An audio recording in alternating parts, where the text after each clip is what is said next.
السلام عليكم ورحمة الله، اللهم صل وسلم وبارك على نبينا محمد وعلى آله وصحبه أجمعين.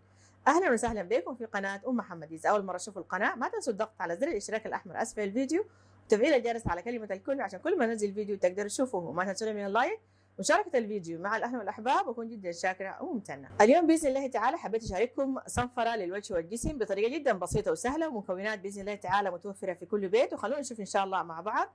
في البداية حنبدأ بصنفرة الوجه.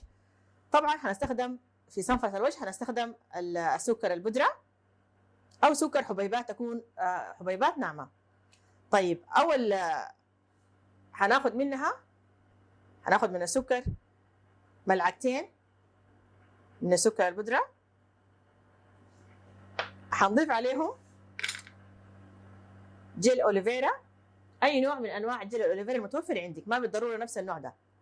أنا هنا عندي جيل أوليفيرا فيتامين سي، جميل جدا جدا في تفتيح البشرة وإزالة الشوائب وإزالة التصبغات، وفي كثير أسئلة وجدتها عن إزالة سواد المفاصل. المقشر أو الصنفرة حنعملها اليوم بإذن الله تعالى حتكون مفيدة جدا جدا. هنحرك المكونات كويس، بعد نمزج المكونات كويس جدا، السكر مع جيل الأوليفيرا.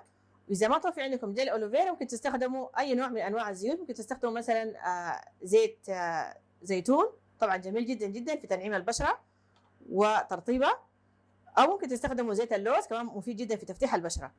المكون الثالث اللي معانا حيكون قطرات من عصير الليمون، والناس اللي بيعانوا يعني أو عندهم بشرة حساسة ممكن يستخدموا برتقال بدل عصير الليمون، حنضيف عصير برتقال.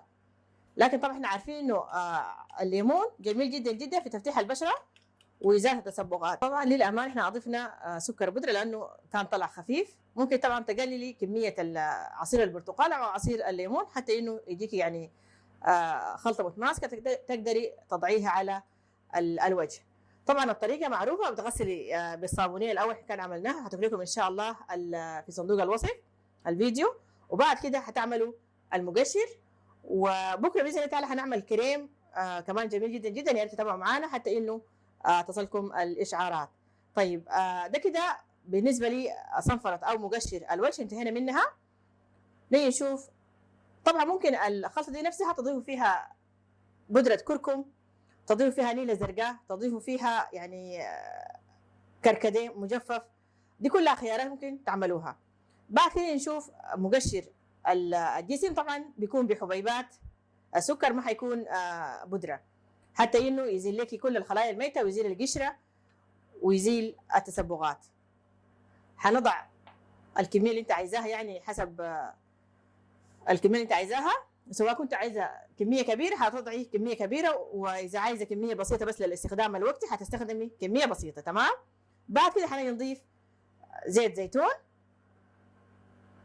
ونشوف مع بعض إن شاء الله الوصفة هتكون كيف. هنضيف الزيت، طبعا زي ما قلت لكم تضيفوا زيت زيتون أو زيت لوز حسب المتوفر عندكم. بعد ما ضفنا الزيت زي ما قلت لكم أي نوع من أنواع الزيت، تجوا تضيفوا سواء كان عكر فاسي خلاص اللي هو ده.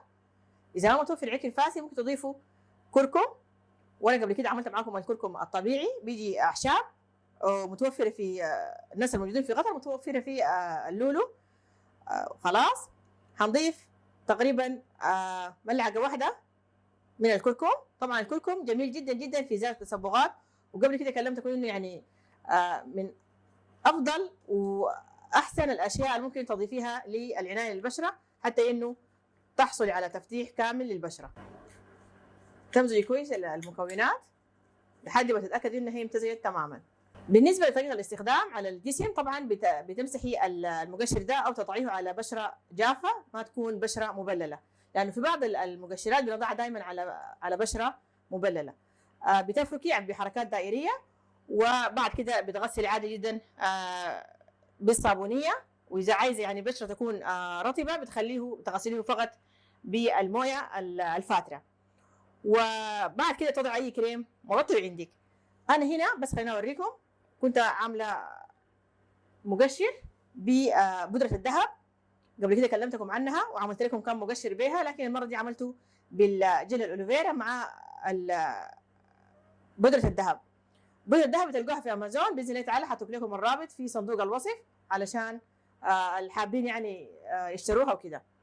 طيب بس خليني اكلمكم انه بالنسبه لمقشر الوجه انا اضفته صراحه ثاني، اضفته جيل اوليفيرا لانه عايزه كميه كبيره، واضفت فيه ربع ملعقه من الكركم، وبعد كده نضعه في علبه يعني تكون نظيفه وتحتفظ بيها خارج الثلاجه عادي جدا، ممكن يقعد معاكي اكثر من 10 ايام ما بتجيه اي حاجه. بعد كده نضعه في علبه نظيفه، واكرر انه يعني خارج الثلاجه عادي جدا ما تجيه اي شيء، وتستخدموه ان شاء الله بالعافيه.